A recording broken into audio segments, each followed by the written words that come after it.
ഈശോ മിശിഹായ്ക്ക് സ്തുതിയായിരിക്കട്ടെ. ഇന്ന് ഉണ്ണീശോയ്ക്ക് സമ്മാനമൊരുക്കുന്ന 17-ാം ദിവസം. നമുക്ക് വചനം വായിക്കാം. വിശുദ്ധ ലൂക്ക എഴുതിയ സുവിശേഷം 1-ാം അധ്യായം 67 മുതലുള്ള വാക്യങ്ങൾ. അവന്റെ പിതാവായ സക്കറിയ പരിശുദ്ധാത്മാവിനാൽ നിറഞ്ഞ് പ്രവചിച്ചു.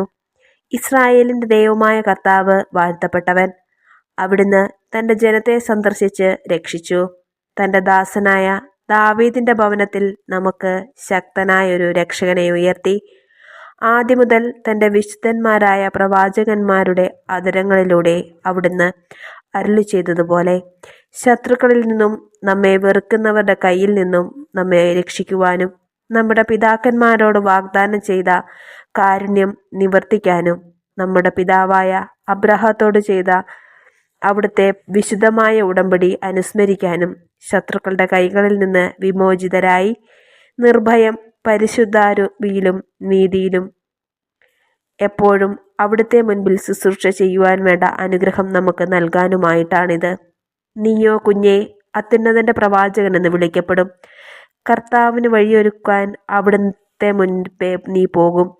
അത് അവിടുത്തെ ജനത്തിന് പാപമോചനം വഴിയുള്ള രക്ഷയെക്കുറിച്ച് അറിവ് കൊടുക്കാനും നമ്മുടെ ദൈവത്തിൻ്റെ കാരുണ്യാതിരേകം കൊണ്ട് ഉയരങ്ങളിൽ നിന്നുള്ള ഉദയരശ്മി നമ്മെ സന്ദർശിക്കുമ്പോൾ ഇരുളിലും മരണത്തിൻ്റെ നിഴലിലും ഇരിക്കുന്നവർക്ക് പ്രകാശം വീശുവാനും സമാധാനത്തിൻ്റെ മാർഗത്തിലേക്ക് നമ്മുടെ പാദങ്ങളെ നയിക്കുവാനും വേണ്ടിയാണ്.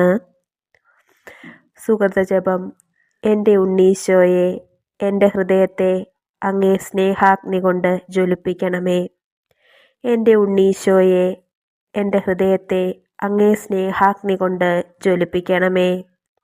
എൻ്റെ ഉണ്ണീശോയെ, എൻ്റെ ഹൃദയത്തെ അങ്ങേ സ്നേഹാഗ്നി കൊണ്ട് ജ്വലിപ്പിക്കണമേ.